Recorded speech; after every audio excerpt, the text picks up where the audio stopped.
पिछली वीडियो में हमने chapter 7 congruence of triangles complete कर लिया है। अगर आपसे कोई वीडियो छूट गया है, कुछ मिस हो गया है या किसी क्वेश्चन में आपको डाउट है जो आप सॉल्व नहीं कर पा रहे हो और आपको उसका सल्यूशन चाहिए, तो नीचे डिस्क्रिप्शन बॉक्स में, इस वीडियो के डिस्क्रिप्शन बॉक्स में मैं आपको उनके उस चैप्टर के सारे एक्सरसाइज का लिंक दे दूँगा। आप जाके वहाँ पर देख सकते हो। तो अब हम स्टार्ट करने वाले हैं चैप्टर 8, जिसका नाम है कंपेयरिंग क्वांटिटीज़। सबसे पहले तो इन दोनों वर्ड्स का मतलब समझ लेना आप। बहुत इजी है। कंपेयरिंग का मतलब तुलना करना। किस चीज़ का तुलना करना है? क्वांटिटी का। किसी भी चीज़ के क्वांटिटी का तुलना करना, ये है इसके चैप्टर का मतलब। अब इस वीडियो में मैं आपको सिर्फ छोटा सा इंट्रोडक्शन दूंगा सॉरी, छोटा सा इंट्रोडक्शन दूंगा, जिसको लेके हम एक्सरसाइज 8.1 में कुछ क्वेश्चंस को सॉल्व करेंगे। तो चलिए स्टार्ट करते हैं। इसको देखते हैं वाइट बोर्ड में। तो चैप्टर नंबर 8, कंपेयरिंग क्वांटिटीज़। इस चैप्टर में सिर्फ हमको क्वांटिटी को कंपेयर करना सीखना है, जो कि आप बचपन से करते आ रहे हो। आपको पता नहीं था कि आप क्वांटिटीज़ को कंपेयर कर रहे हो। फॉर एग्ज़ाम्पल, अगर मैं आपसे पूछूं 5 और 10 में से कौन सा बड़ा है, तो आप क्या बोलोगे? 10 इज़ ग्रेटर देन 5। ठीक है। अब एक छोटा सा एग्ज़ाम्पल लेते हैं। ये एक जार है, इसमें 8 चॉकलेट रखे हैं।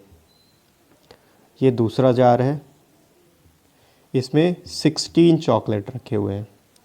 अगर आपसे मैं पूछूं किस जार में ज़्यादा चॉकलेट है, तो आप क्या बोलोगे? ये जार नंबर 1 है। सपोज़ ये जार नंबर 2 है। आपका जवाब होगा जार नंबर 2 में जार नंबर 1 से ज़्यादा चॉकलेट हैं। अब अगर मैं आपसे पूछूं कितना ज़्यादा है, तो इसका जवाब 2 तरीके से दिया जा सकता है। पहला जवाब, आप 16 में से 8 को माइनस करके बोल सकते हो कि जार नंबर 2 में जार नंबर 1 से 8 चॉकलेट ज़्यादा है। इसको बोलने का दूसरा तरीका ये होगा कि जार नंबर 1 में जार नंबर 2 से 8 चॉकलेट कम है। ये पहला तरीका है बताने का। दूसरा तरीका क्या होगा? 16 आप 8 से डिवाइड कर दोगे। अगर 16 को 8 से डिवाइड किया जाए तो आंसर आएगा, यहाँ आप देखो दोनों इवन नंबर है, 2 से डिविजिबल है। इसको डिवाइड कर लेते हैं। हो गया 2 4 ज़ा 8, 2 8 ज़ा 16। पहले आ गया 8/4। फिर से इवन नंबर है, फिर से डिवाइड कर सकते हो। ये होगा 2 2 ज़ा 4, 2 4 ज़ा 8। ये आ गया 4/2। फिर से 2 से डिविजिबल है, दोनों ही इवन नंबर है। ये हो गया 2 1 ज़ा 2, 2 2 ज़ा 4। फाइनल आंसर आया आपका 2/1। अब 2 किसका वैल्यू है? 16 का। और 1 किसका वैल्यू है? 8 का। तो आप बोल सकते हो कि जार नंबर 2 में जार नंबर 1 से 2 टाइम्स, यानी कि 2 गुना ज़्यादा चॉकलेट है। ठीक है, बहुत सिंपल है।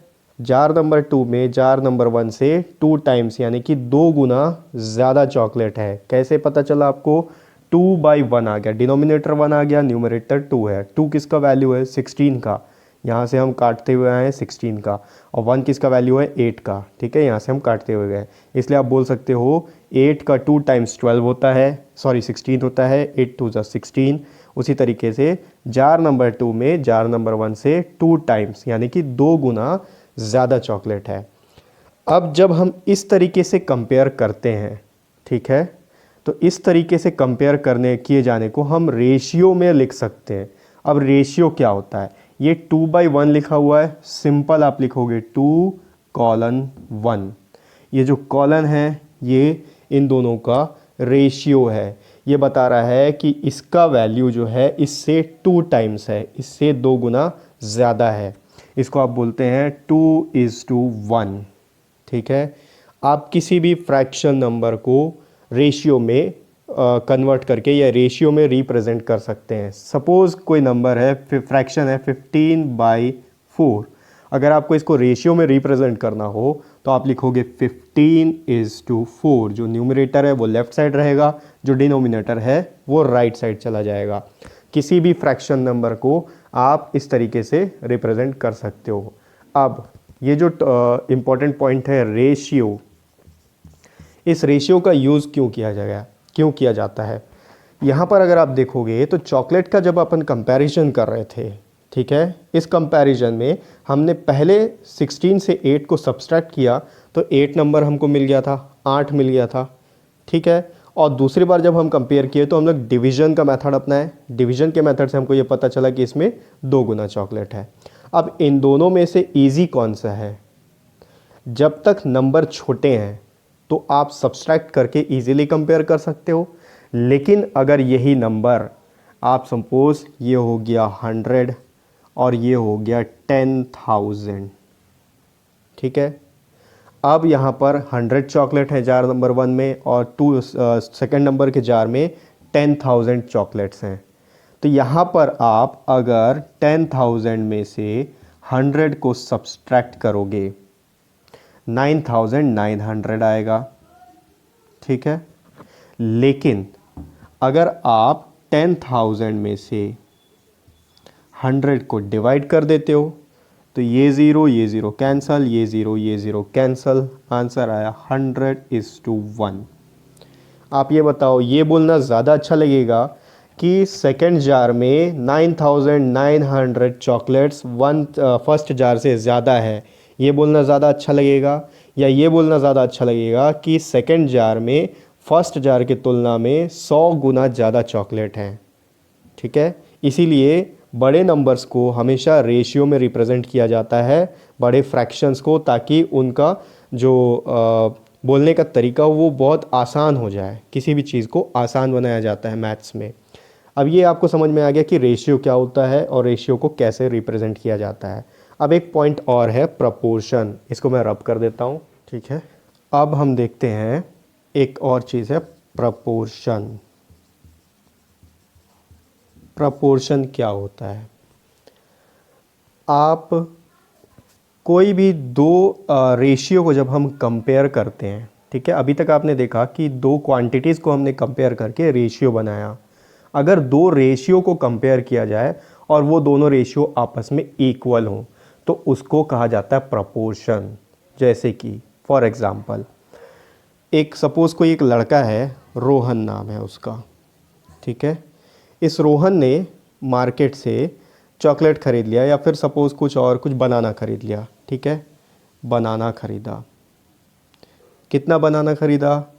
ये ख़रीद लेता है 4 बनाना 12 रुपए में, ठीक है, रुपीस या अमाउंट 12 रुपए में इसने 4 बनाना ख़रीद लिया, ठीक है।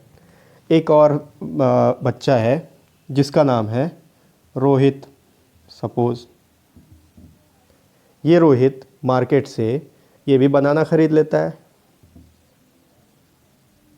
ठीक है। ये बनाना कितना ख़रीदता है? ये ख़रीदता है 12 केले ख़रीदता है। कितने में ख़रीदता है? 36 रुपीस में ख़रीदता है, ठीक है, अमाउंट। अब आप देखो, रोहन ने 12 रुपए में 4 केले ख़रीदे, रोहित ने 36 रुपये या फिर 36 रुपीस में 12 बनाना ख़रीदे। अब हमको ये बताना है इन दोनों में से किसने महंगा ख़रीदा है, किसने महंगे ख़रीद किया है। तो सबसे पहले हम एक काम करते हैं, यहाँ पर इसने रोहन ने कितना पैसा खर्चा किया ये कैसे निकालेंगे? 12 रुपये में 4 बनाना इसने ख़रीदा है तो ये लिख लेंगे 12 डिवाइडेड बाई 4। इससे पता चल जाएगा कि एक बनाना की कीमत कितनी थी, ठीक है। आप अगर डिवाइड करोगे, दोनों 2 से डिविजिबल है, ये 2 2 ज़ा 4, 2 6 ज़ा 12। फिर से दोनों इवन नंबर है, 2 1 ज़ा 2, 2 3 ज़ा 6। इसका आंसर आया 3/1, ठीक है। इसका मतलब रोहन ने जो केला ख़रीदा उसमें से एक केले का कीमत 3 रुपये है, ठीक है। ये केला है, ठीक है, और ये रुपीस था, तो एक केले का कीमत 3 रुपये था। अब देखते हैं रोहित का। रोहित ने 36 रुपीस में 12 केले ख़रीदे हैं। अब देखो आप, दोनों ही नंबर इवन नंबर है। अब दोनों को 2 से डिवाइड कर सकते हैं, ये हो गया 2 6 ज़ा 12, ठीक है। और यहाँ पर अगर डिवाइड करेंगे तो पहले 2 1 ज़ा 2 और 1 इधर गया 16 हो गया, 2 8 ज़ा 16। फिर से दोनों इवन नंबर है, फिर से 2 से डिविजिबल है, डिवाइड करते हैं, 2 3 ज़ा 6, ये हो गया 2 9 ज़ा 18। अब दोनों 2 से डिविजिबल नहीं है, लेकिन 9 को 3 से डिवाइड किया जा सकता है। डिवाइड करते हैं, ये हो गया 3 1 ज़ा 3, ये 3 3 ज़ा 9। तो इसका जो आंसर आया 3/1, यानी कि रोहित ने भी एक केले को 3 रुपए में ख़रीदा। ठीक है, उसकी जो कीमत है, एक केले की कीमत 3 रुपये, रोहन की भी कीमत है एक केले की 3 रुपये। तो अगर इसको रेशियो में हम रिप्रेजेंट करेंगे तो ये होगा 3:1।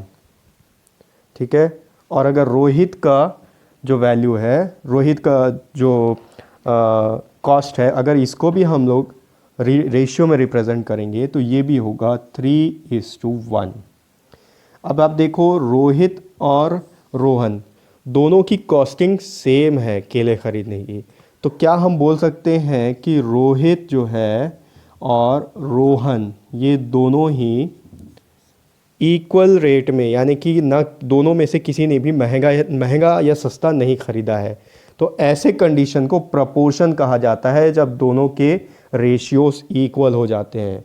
और इसको रिप्रेजेंट कैसे किया जाता है, इसको रिप्रेजेंट करेंगे 3:1। ये रोहन का हो गया। उसके बाद यहाँ पर आपको डबल कॉलन लगाना पड़ेगा और लिखोगे 3:1। ऐसा कंडीशन जब दो रेशियो आपस में इक्वल हो जाए उसको प्रपोर्शन कहा जाता है। ठीक है, तो ये बस इतना ही था। एक्सरसाइज 8.1 में इस रेशियो और प्रपोर्शन को लेके हम क्वांटिटीज़ को कंपेयर करेंगे और क्वेश्चंस को सॉल्व करेंगे। तो नेक्स्ट वीडियो में मिलते हैं एक्सरसाइज 8.1 के साथ।